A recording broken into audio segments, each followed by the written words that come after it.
Well, what an idiot! Let's begin.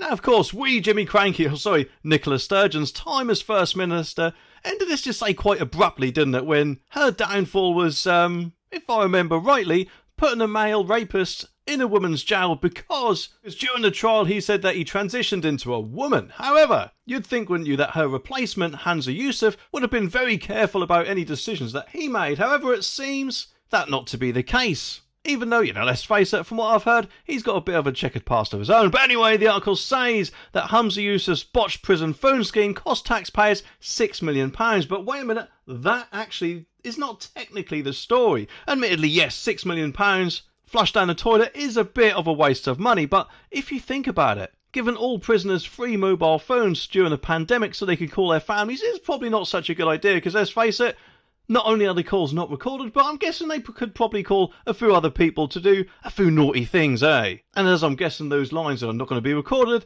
there's going to be no evidence of that. And therefore, not only could that have meant that £6 million could have appeared to be funding crime, or future crime, but also that money could have been spent on much better things. And that was before it was scrapped, so who knows how much that would have cost had it been rolled out even further. But anyway, a Scottish prison service, the SPS report, said that lessons had been learnt from the botched scheme after prisoners using illicit SIM cards bypassed restrictions to rack up more than 8,000 security breaches, including drug deals and firebombing of family homes. Which, if anything, let's just say is quite naive of the government not to think that prisoners would find a way around any restrictions put in place, eh? The Equalities and Human Rights Impact Assessment report also apparently reveals that there was significant bullying of vulnerable prisoners into handing over their mobile phones to other convicts, something which I guess should have been thought about as well, eh?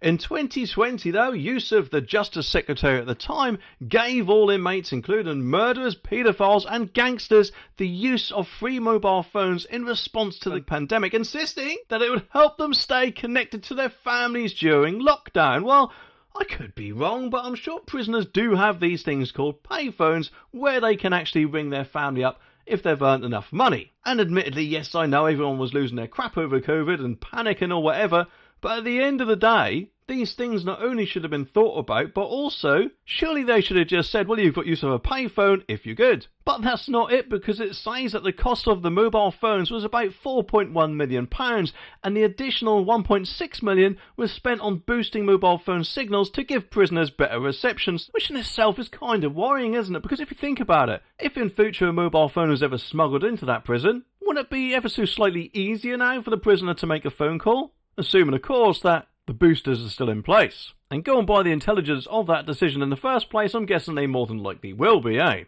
The impact assessment, though, confirms that the programme caused significant security issue as they were easily tampered with and illicit SIM cards could be swapped into them. And apparently, though, get this, the SBS bought enough Nokia mobile phones to give approximately 7,000 prisoners in custody 2 mobile phones each, before being forced to scrap the scheme last August. 2 mobile phones? Why do they need 2 mobile phones? Is it one for crime and one for their family? It just doesn't make sense, does it? Or maybe, just maybe they thought, well, he can sell the other one and get himself a bit of money, eh? But, don't worry, because apparently the prison service was forced to recall all the mobile phones and instead installed fixed landlines in every cell. Well, surely, if anything, wouldn't it have been better just to have 1 or 2 communal payphones, thereby making it easier for prison guards or officers or whatever to spot any potential crimes on those phones? Because if you have a phone in every cell and you've got potentially thousands of prisoners in the prison, then anything talked about on those phone calls, maybe even crime related, is going to be much harder to pick up, isn't it, eh? And obviously it cost a lot more to have those installed in the cells, didn't it? Because it created further costs, taking the total bill for keeping prisoners connected with friends and family to more than £12 million.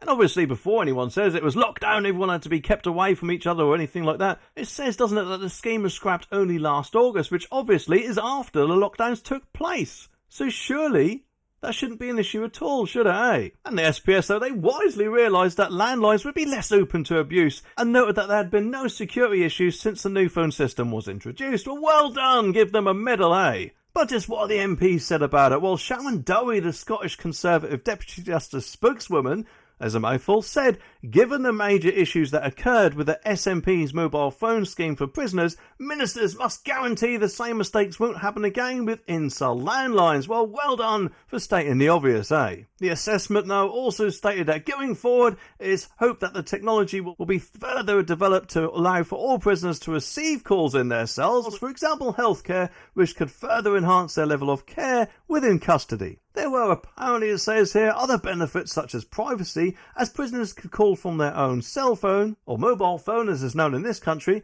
rather than from the gallery phones. And by introducing 3 minutes, prisoners and their families did not suffer any financial burden through the use of mobile phones. No, but of course us taxpayers did, and that is something which they often seem to sweep under the carpet, isn't it, eh?